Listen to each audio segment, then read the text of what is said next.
नई story cartoon कहानियाँ। चंद्रयान हुआ हैक, कैसे पकड़ा गया चंद्रयान का हैकर। आज राकेश का मन काफी घबरा रहा था क्योंकि आज वो उस प्रोजेक्ट पर काम कर रहा था जिसे उसने पहले भी किया था, पर वो उसमें सफल नहीं रहा था, यानी कि चंद्रयान 2। राकेश को उदास देखकर उसकी पत्नी ने उससे कहा, आप इतने उदास क्यों हो रहे हैं? आप इतने बड़े साइंटिस्ट हैं, फिर भी छोटी सी विफलता से उदास हो गए। ऐसी बात नहीं है, मैं जो काम करने जा रहा हूँ उसे पहले भी किया था। तुम्हें तो पता ही है चंद्रयान 2 के बारे में, वो फेल हो गया था। मुझे पता है, पर इसमें उदास होने वाली क्या बात है? आप फिर से कोशिश कीजिए, मुझे उम्मीद है इस बार आप जरूर कामयाब होंगे। पर मुझे डर लग रहा है क्योंकि सरकार को मुझ पर भरोसा है। जब सरकार को आप पर भरोसा है तो आपको खुद भी अपने आप पर भरोसा होना चाहिए। यह सुनकर राकेश के अंदर थोड़ा जोश आया और उसने चंद्रयान को बनाना शुरू किया। उसके साथ और भी कई सारे लोग थे क्योंकि उसने पूरी टीम बनाई थी और सभी टीम मेंबर चंद्रयान 3 को बनाने में लगे हुए थे। वही राकेश नहीं चाहता था कि इस बार कोई भी गड़बड़ हो, जिस वजह से वो उसमें अपना पूरा 100% लगा रहा था। चंद्रयान लगभग बनने को तैयार था, पर अभी भी राकेश को उसके अंदर कुछ कमी लग रही थी, जिस वजह से वो काफी परेशान था। उसे इस तरह से परेशान देखकर उसकी टीम मेंबर जितिन ने उससे कहा, अरे क्या हुआ, तुम इतने परेशान क्यों हो? मुझे इसमें कुछ गड़बड़ी लग रही है।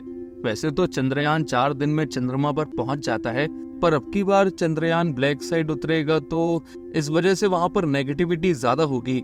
हम ऐसा क्यों नहीं करते कि चंद्रयान 4 दिन की वजह 47 दिन में उतारे, यानी कि उसकी स्पीड धीमी कर दी जाए।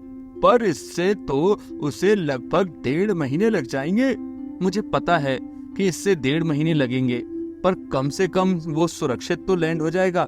जल्दबाजी की वजह से हमें हर बार यही दिक्कत होती है, और वैसे भी इस बार हम उस दिशा में चंद्रयान उतार रहे हैं जिस दिशा में अभी तक किसी ने भी चंद्रयान नहीं उतारा है। फिर हम लोग सरकार को क्या जवाब देंगे? क्या तुम उन्हें समझा पाओगे अपना ये मटेरियल? हाँ, क्यों नहीं। अगर वो मान गए तो कोई दिक्कत नहीं है, क्योंकि मैं ये नहीं चाहता हूँ कि पिछली बार की असफलता के बाद इस बार भी हमारे हाथ कुछ ना लगे। ये सुनकर जितिन ने कुछ नहीं कहा और इसके बाद राकेश ने सरकार से बात की और उन्हें अपना पूरा प्लान समझाया, जिससे सरकार को भी कोई एतराज नहीं हुआ। और फिर राकेश ने इस तरह से चंद्रयान को तैयार कर लिया जिस तरह वो चाहता था। और आखिरकार अब वो दिन आ ही गया था जिस दिन चंद्रयान आसमान में उड़ान भरने वाला था। उसके एक दिन पहले राकेश ने सारी तैयारी कर ली थी, सारा सिस्टम सही था, पर अचानक एक दिक्कत आ गई। किसी ने उसका सिस्टम हैक कर लिया था, यानी कि चंद्रयान को किसी ने हैक कर लिया था, जिस वजह से उसने काम करना पूरी तरह से बंद कर दिया था। ये देखकर राकेश बहुत ज्यादा परेशान हो गया और उसने ये बात जितिन को बताई। अरे यार, ये कैसे हो गया? चंद्रयान को कोई हैक कैसे कर सकता है? ये तुम क्या कह रहे हो? चंद्रयान हैक हो गया? बाप रे!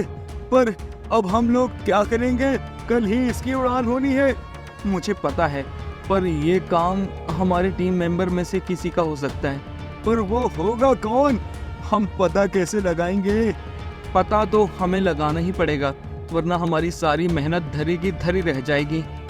और इसके बाद राकेश उस इंसान का पता लगाने में लग जाता है। वो अपने सभी टीम मेंबर्स को बुलाता है और उनसे कहता है, आज चंद्रयान के पास कौन कौन गया था? मुझे सच सच बताओ।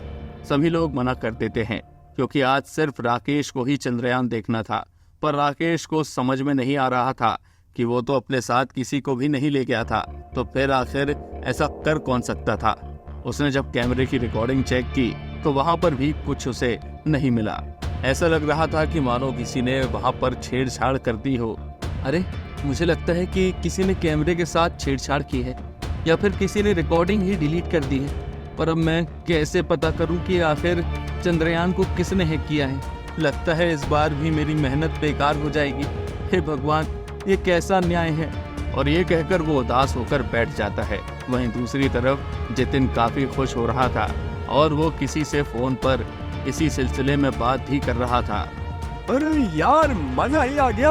आज तो मैंने चंद्रयान को हैक कर लिया है और अब मैं कल इसे खुद उड़ाऊंगा, जिससे सभी लोग मुझसे खुश हो जाएंगे और सभी समझेंगे कि मैंने हैकर से इसे छुड़ा लिया। किसी को ये पता भी नहीं चल पाएगा कि इसे मैंने ही हैक किया था। पर जितिन इस बात से अनजान था कि वो जहाँ पर बात कर रहा है वहाँ पर माइक लगा हुआ था और ये सारी बातें लोग हॉल में सुन रहे थे। जब ये बात राकेश ने सुनी तो वो काफी हैरान हुआ। उसे जितिन से ये उम्मीद नहीं थी और वो उसी कमरे में गया जहाँ जितिन फोन पर बात कर रहा था। जब जितिन ने राकेश को देखा तो वो काफी घबरा गया और उसने उससे कहा, क्या हुआ? तुम इतने गुस्से में क्यों लग रहे हो? अभी तुम क्या बोल रहे थे? ये चंद्रयान को तुमने हैक किया है? ये सुनकर तो जितिन के पैरों तले जमीन खिसक गई। उसे तो कुछ भी समझ में नहीं आ रहा था कि राकेश को कैसे पता लगा। इस पर जितिन ने राकेश से कहा, नहीं, ये तुम क्या कह रहे हो? लगता है तुम्हें कोई गलत फहमी हो गई है। भला मैं ऐसा क्यों करूंगा भाई? मैं तो तेरा दोस्त हूँ ना।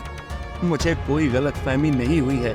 अभी तुम जिससे ये बात बता रहे थे ना, उसी से हमें पता लगा है, क्योंकि तुम जहाँ पर बात कर रहे हो वहाँ पर एक छोटा सा माइक लगा था और तुमने इस पर गौर नहीं किया, जिससे तुम्हारी बातें सभी ने सुन ली हैं। यह सुनकर जब जितिन ने उस तरफ देखा तो वहाँ सच में एक छोटा सा माइक लगा था और उसका ध्यान उस पर बिल्कुल भी नहीं गया, जिस वजह से उससे इतनी बड़ी गलती हो गई। जब उसे अपनी गलती का एहसास हुआ तो वो बहुत ही घबरा गया। इस पर राकेश ने उससे कहा, मुझे तुमसे ये उम्मीद नहीं थी। मैं तो सोच रहा था तू मेरा अच्छा दोस्त है, तुझे खुशी होगी, पर तू तो परे भी निकला और मतलबी भी। पूरा श्रेय अपने ऊपर लेना चाहता था। मुझे माफ कर दे, मुझसे गलती हो गई भाई। मैं तो बस इसलिए ये सब कर रहा था जिससे सभी मुझसे खुश हो जाए। तुझे माफ नहीं किया जा सकता क्योंकि मैं अकेला नहीं हूँ, बल्कि तेरी ये बात सारे साइंटिस्ट ने सुनी है और अब कोई भी तेरे साथ काम नहीं करेगा। नहीं, तू ऐसा नहीं कर सकता है। मैंने भी इसमें अपना पूरा समय और मेहनत लगाई है। तू मुझे इस तरह इस प्रोजेक्ट से निकाल नहीं सकता है। इस बारे में हम बाद में बात करेंगे। अभी तू यहाँ से चला जा, क्योंकि मुझे बहुत सारे काम हैं। सबसे पहले तो तुझे चंद्रयान को सही करना है, वरना अगर ये बात मैंने सरकार तक पहुँचा दी तो तू मुसीबत में आ जाएगा। ये सुनकर जितिन बहुत ज्यादा दुखी हो जाता है। इसके बाद जितिन चंद्रयान को सही कर देता है। चंद्रयान के सही होते ही राकेश बहुत खुश हो जाता है और अगले दिन चंद्रयान उड़ान भरने के लिए तैयार था। वहीं राकेश का दिल जोर जोर से धड़क रहा था। वो बार बार भगवान का नाम ले रहा था, हे भगवान, अब सब तुम्हारे ऊपर है। आप सही सलामत चंद्रयान को ऊंची उड़ान देना, ये सही तरह से उड़ जाए बस। वही सभी लोग बस यही सोच रहे थे कि अब क्या होगा। और इसके बाद जैसे ही चंद्रयान उड़ने के लिए तैयार हुआ, सभी लोग बहुत ही बेसब्री दिखाने लगे और कुछ ही देर में चंद्रयान ने अपनी उड़ान भर ली, जिसे देखकर सभी लोग बहुत ज्यादा खुश हो गए। और देखते ही देखते चंद्रयान आसमान में तेजी से ऊपर चला गया, जिसे देखकर राकेश भी बहुत खुश हुआ, क्योंकि उसका चंद्रयान 3 सफल हो गया था। वहीं लगभग 47 दिन इंतजार करने के बाद चंद्रयान ने चंद्रमा पर सुरक्षित लैंडिंग कर ली, जिससे पूरे भारत का नाम रोशन हो गया। और वहीं हर तरफ चंद्रयान 3 की चर्चा हो रही थी। दोस्तों, हमें इस कहानी से ये सीख मिलती है कि हमें कभी भी हार नहीं माननी चाहिए। हमें हमेशा प्रयास करते रहना चाहिए, क्योंकि प्रयास से ही हमें सफलता मिलती है। भूतिया हॉस्पिटल। अजी कहाँ जा रहे हैं इतनी रात में? आप कुछ बता ही नहीं रहे। अरे मैंने तुम्हारे लिए सरप्राइज प्लान किया है, तो तुम शांति से बैठी रहो। क्या सरप्राइज प्लान किया है? कम से कम बता तो दो। मैं कितनी ज्यादा बेसब्र हो रही हूँ। बस थोड़ा और इंतजार कर लो, हम लोग पहुँचने ही वाले हैं। अभी मनीष अपनी पत्नी रूबी से ये सब कह ही रहा था, तभी सामने से आ रहे तेज ट्रक से उन लोगों की गाड़ी का एक्सीडेंट हो जाता है, जिसमें मनीष को खरोच भी नहीं आती, लेकिन वहीं रूबी बुरी तरह घायल हो जाती है, जिसे देखकर मनीष बहुत ज्यादा परेशान हो जाता है। अरे नहीं, ये क्या हो गया? अब मैं क्या करूं? मैं तो अपनी वाइफ को सरप्राइज देने आया था, पर नहीं, ये क्या हुआ? हे भगवान, ये क्या किया तुमने? और ये कहकर मनीष इधर उधर अस्पताल ढूंढने लगता है, पर दूर दूर तक उसे कहीं भी हॉस्पिटल नहीं मिलता। वो जैसे तैसे अपने आप को संभालता है और रूबी को दोबारा गाड़ी में बैठाकर जाने लगता है। तभी उसकी नज़र एक अस्पताल पर पड़ती है। बाहर से देखने पर अस्पताल काफी पुराना लग रहा था, पर इस समय उसे रूबी की जान बचानी थी, तो वो सीधा हॉस्पिटल में चला जाता है और डॉक्टर्स को बुलाने लगता है। अरे डॉक्टर साहब, कहाँ हैं आप? जल्दी आइए, मेरी पत्नी घायल हो गई है, उसे आपकी जरूरत है डॉक्टर साहब। मनीष की आवाज सुनकर वहां पर एक डॉक्टर आ जाता है और वो रूबी को देखता है तो मनीष से कहता है, अरे नहीं, इनका तो बहुत ज्यादा खून निकल चुका है। आप ऐसा कीजिए, आप थोड़ी देर बाहर रुकिए, हम इन्हें देखकर अभी आपको बता देते हैं। और ये कहकर वो डॉक्टर उसे कमरे में ले जाता है। मनीष जब इधर उधर देखता है तो उसे कोई नजर नहीं आता। दूर दूर तक हॉस्पिटल खाली पड़ा हुआ था, वहां पर कोई भी नहीं दिख रहा था। ये देखकर मनीष काफी हैरान हो जाता है। अरे, इतने बड़े अस्पताल में कोई नजर क्यों नहीं आ रहा है? सभी कहाँ हैं? ना ही कोई मरीज देख रहा है, ना ही स्टाफ।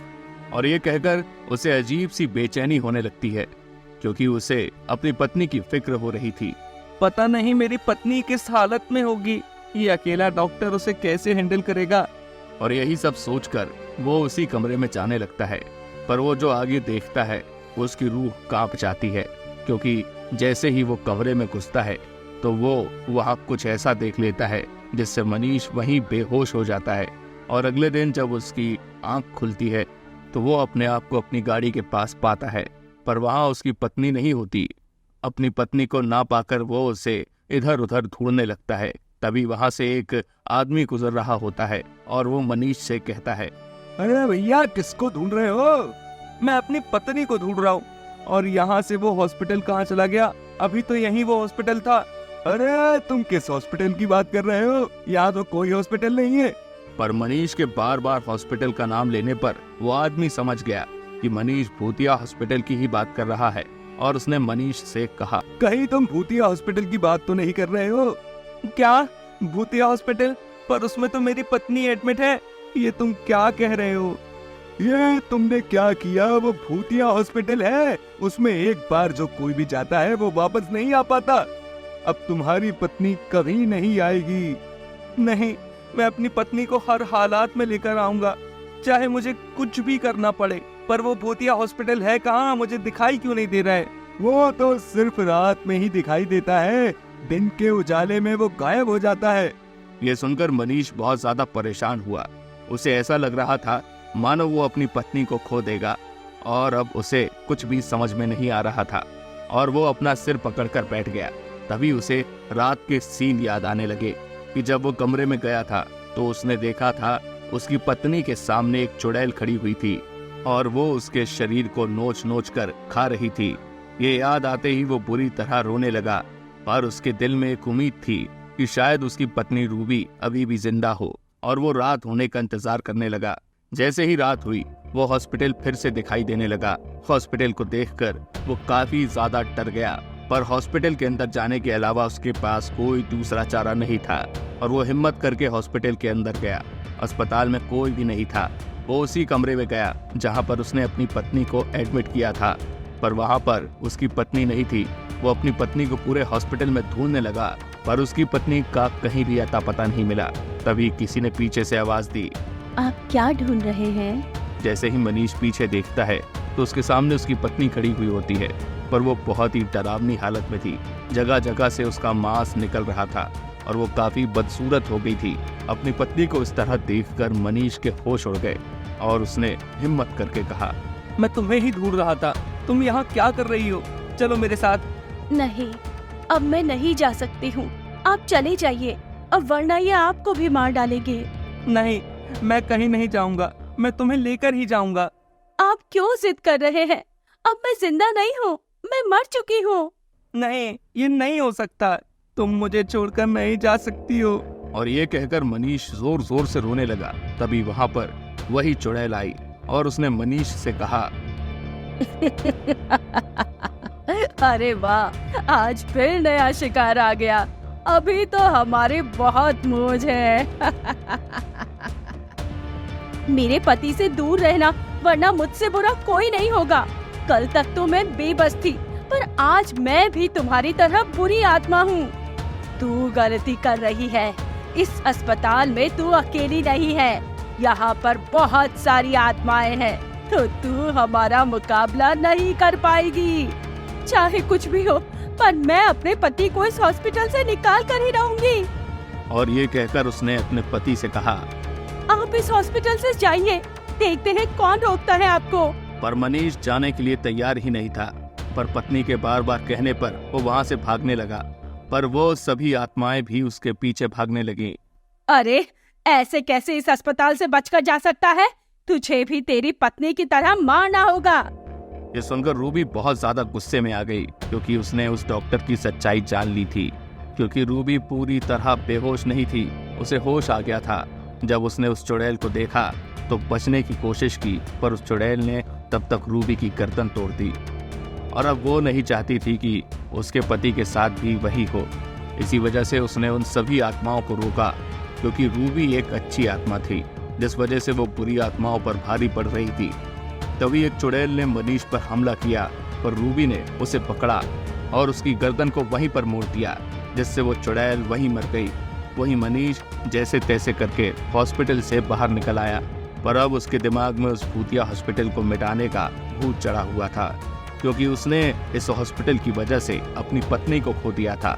और उसने फैसला किया कि वो इस हॉस्पिटल को चला देगा। मैं इस हॉस्पिटल को इस तरह नहीं छोड़ सकता हूँ। इस भूतिया हॉस्पिटल की वजह से मैंने अपनी पत्नी को खो दिया है।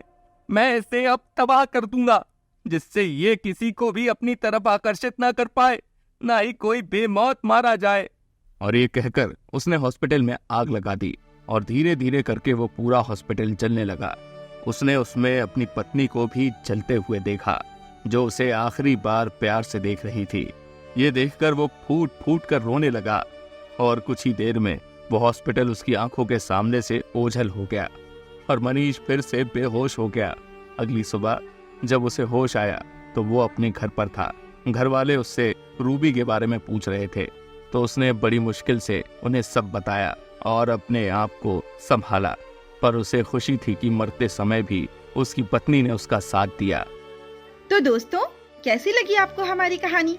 अगर पसंद आई हो तो लाइक, शेयर और सब्सक्राइब करना ना भूलें, और ऐसी ही दिलचस्प कहानियों के लिए बने रहें हमारे चैनल पर। और हाँ, नीचे कमेंट में अपनी पसंद के बारे में जरूर बताएं।